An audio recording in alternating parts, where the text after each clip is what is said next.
Welcome to the JAMODI podcast. We are all surrounded by amazing coaches and leaders. So let's get an inside look at not just what they do, but how they do what they do. After all, becoming the best versions of ourselves is JAMODI, just a matter of doing it. There's sometimes a debate out there about, is it system over the players you have? Like, you can fit any players into your system, or do you have to change your system based on the players that you have? Over your career, where did you line up in that? Well, we like I said, we'll tweak our system a little bit, but the basics of it, running hard on any offensive possession, make, miss, turnover, pressing some type of press full court, we're going to stay with that. We do it in the middle school. We do it in all of our sub-varsities.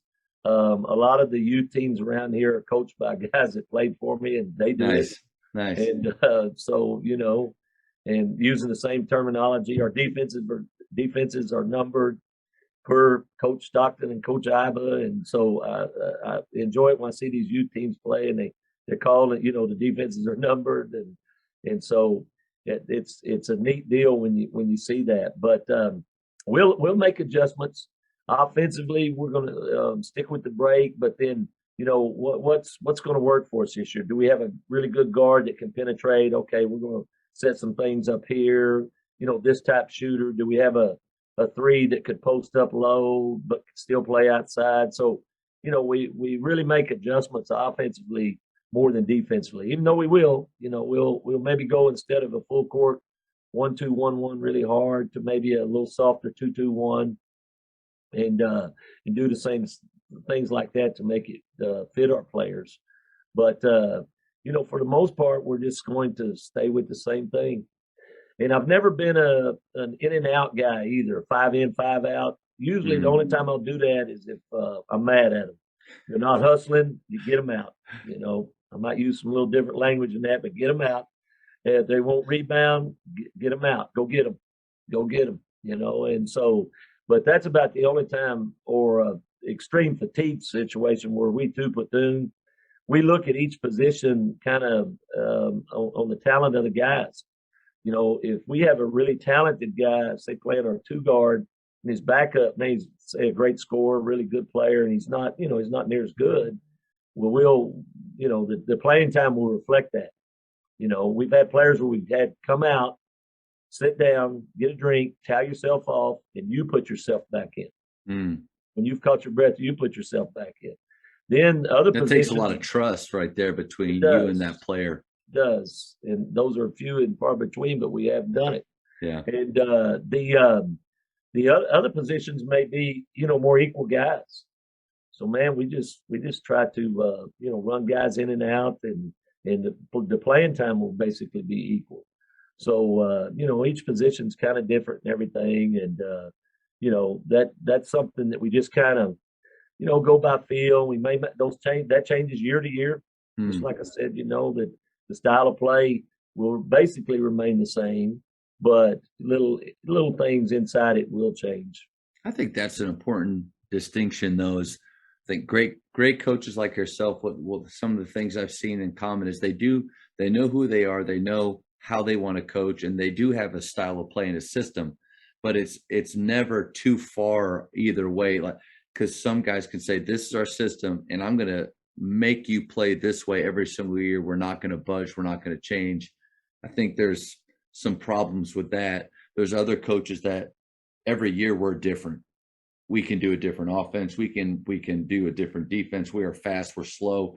It's whatever. I see some issues with that, especially with building any kind of continuity from year to year. I think the balance that you have I have a system, but within that, there's some wiggle room. There's some tweaks. There's some things we can do. I think that you're right on the money there. Well, that's something we've always tried to do. And, we, as coaches, we need to put guys in positions where they can succeed and not fail. I was always a 1-3-1 guy. The last year I played at Midwestern, Jerry Stone, Midland Junior College national champion, longtime coach, great guy. Joel Stockton, of course, playing for Henry Iba, was all man-to-man, but Coach Stone showed a 1-3-1 pressure matchup zone, and he played when he had Spud Webb and won the national championship at Midland, and he brought it to Midwestern that year, and that's where I learned it. So I was always a 1-3-1 guy until around 2000. Had Matt Gibson was a 6'9", nearly 6'10", 3-man. And, he signed with the University of Oklahoma and had a great career, junior college in Hawaii and different places. And we had him out there 28 feet from the goal guarding as a young player, their quickest, fastest guy.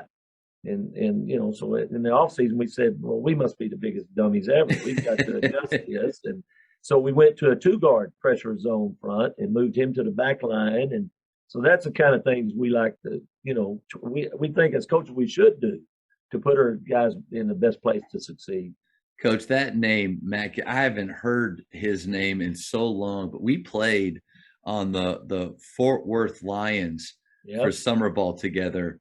And I just remember thinking, like, this guy, he's so big and so offensively gifted. And then it was fun to get to see him, at Oklahoma, and when we go up to shake hands, or in layup lines, like look at each other. But that's so cool. I remember now. I remember him playing for you, but I just haven't heard that name in so long. Yeah, doing great. He's an attorney in Portland, Oregon. Oh, awesome! Yeah, Portland. How did he get up there? University of Hawaii, met a girl from Oregon. Oh, well, that makes sense. There we go. Yeah, ended up on the West Coast. Coach, if you and I ever went out to Hawaii to play or to coach, I don't know if I'd leave. I think if I got out there, I'm staying. That's right. Thank you for checking out today's episode. Please take a moment to subscribe to this podcast, share it with your fellow coaches, and find us on social media for what's coming up next on the JAMODI podcast. It's just a matter of doing it.